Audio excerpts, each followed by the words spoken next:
이번 시간에 우리 쿼리 성능 최적화의 개요에 대해서 같이 한번 살펴보도록 하겠습니다. 우리 쿼리 성능 최적화요. 여기 보게 되면 이제 쿼리라는 말이 나는데 이 쿼리라는 거는 데이터베이스에 이제 수많은 데이터들이 들어있죠. 그런 데이터들 중에서 어떤 특정 데이터를 나한테 달라. 아니면 어떤 거를 이제 업데이트 해달라. 아니면 어떤 데이터를 이제 삭제해달라. 그런 식으로 이제 우리가 SQL을 이용해서 우리가 이제 뭔가 데이터베이스에 들어있는 그런 데이터들을 뭔가 이제 처리해 달라고 요구를 한다고요. 그렇게 이제 요구하는 걸 보고 우리가 이제 쿼리라고 하는 거고, 그런 것들을 이제 처리할 때 성능을 이제 최적화하는 걸 보고 얘기합니다.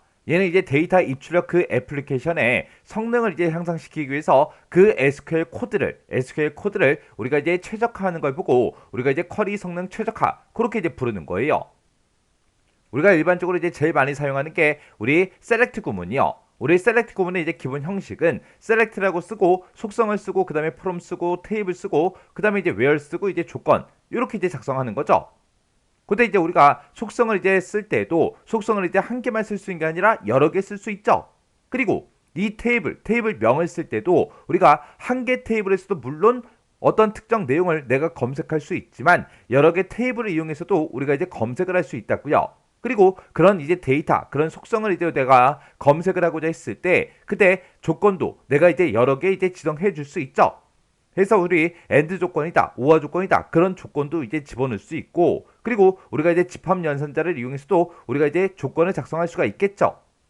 그래서 우리가 select 구문을 이용해서 지금처럼 우리가 이제 윈도우 함수 이런 것도 이제 추가시켜서 우리가 쓸 수 있는 거고, 아니면 집합 연산도 우리가 쓸 수 있는 거고, 그리고 select 구문에서 나온 그 결과를 이제 우리 사용자한테 이제 보여줄 때 어떤 특정 그룹으로 묶어서 보여달라, 어떤 필드를 가지고 오름차순 해라 내림차순 해라 그런 정렬도 이제 지정해 줄 수 있고, 그리고 우리가 이제 select 구문을 이제 작성할 때 하위 지리도 이제 작성도 할 수가 있겠죠.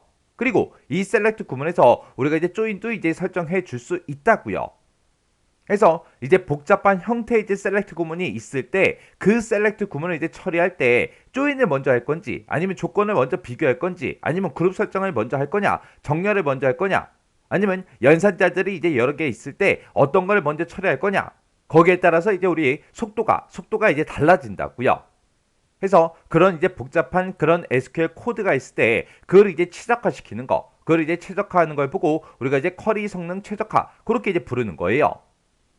그래서 예를 들어서 우리가 이렇게 이제 지도가 있다라고 가정을 한번 해보자고요. 내가 예를 들어서 오늘 이제 들려야 될 곳이 딱 세 군데가 있습니다. 내가 지금 여기에 위치해 있고요. 그때 이제 가야 되는 곳이 만약에 여기랑 이렇게 이제 세 군데가 있다라고 가정을 한번 해보자고요.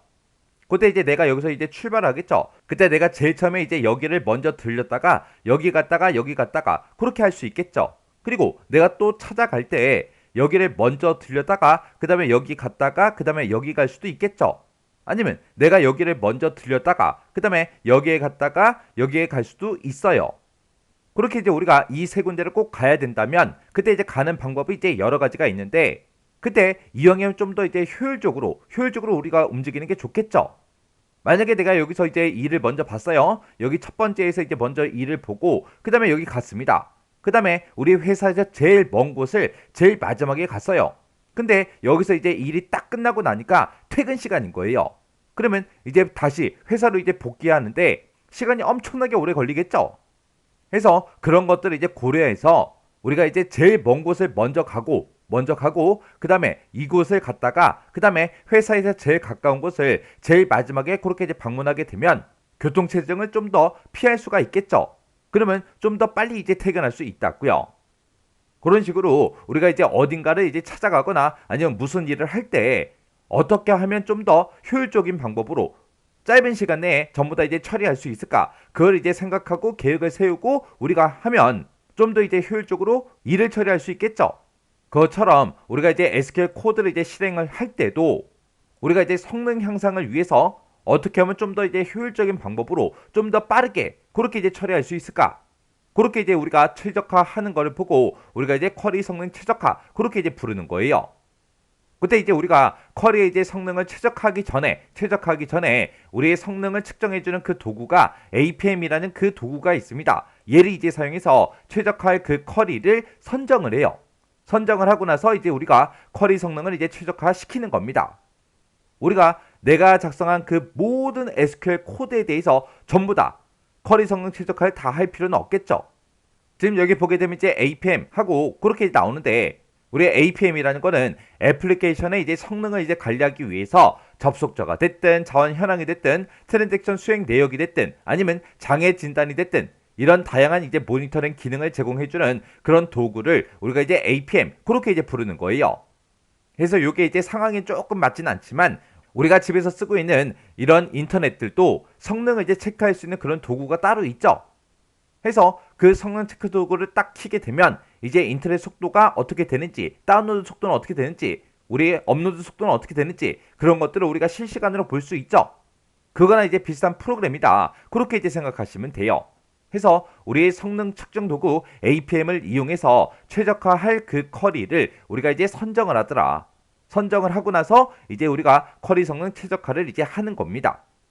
그때 이제 최적화할 그 쿼리에 대해서 옵티마이저가 수행한 그 실행 계획을 이제 검토하고 SQL 코드와 이제 인덱스를 이제 재구성한다. 그렇게 나왔는데 여기 보게 되면 이제 옵티마이저 그게 이제 나오죠.